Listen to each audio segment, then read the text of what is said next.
বন্ধুরা, পোপো কিচেনে আপনাদের স্বাগত। আশা করি আপনারা সবাই ভালো আছেন। আবার আমি চলে এলাম একটা রেসিপি নিয়ে।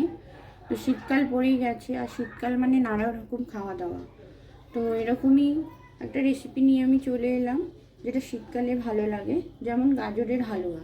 আজকে আমি বানাবো গাজরের হালুয়া। তার জন্য এখানে একটা কড়াই বসিয়ে দিয়েছি, আর এই কড়াইয়ের মধ্যে দিয়ে দিচ্ছি আমি বেশ খানিকটা ঘি।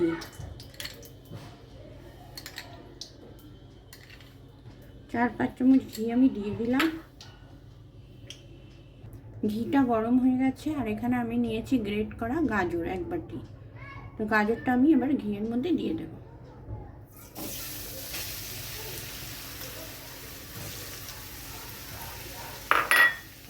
গাজরটা দিয়ে আমি ভালো করে একটু ভাজা ভাজা করে নেবো, যাতে গাজরের কাঁচা গন্ধটা চলে যায়। গাজরটা ভাজা ভাজা হয়ে গেছে।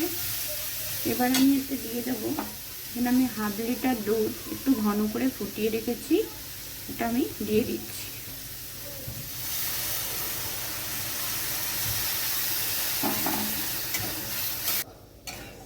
এবার এটা গাজরের সাথে যাতে টেনে নেয়, একদম শুকিয়ে যায়, ততক্ষণ পর্যন্ত আমি এটা রাখবো, আর মাঝে মাঝে একটু খুন্তি দিয়ে নাড়বো।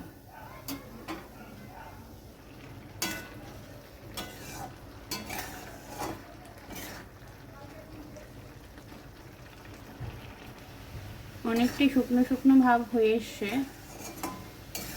এবার আমি দিয়ে দিচ্ছি 1/2 বাটি চিনি।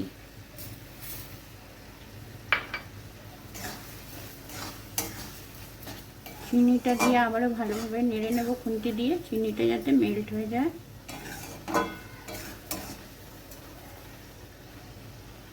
এবার আমি দিয়ে দিচ্ছি ছোট এলাচের দানা, হালকা একটু থেতু করে নিয়েছি।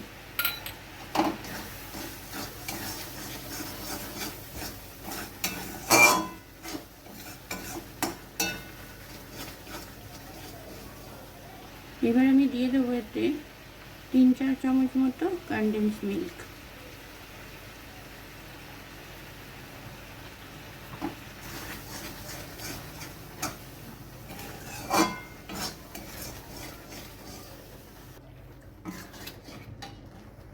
এবার আমি দিয়ে দিচ্ছি কুচি করে রাখা কাজু আর কিশমিশ।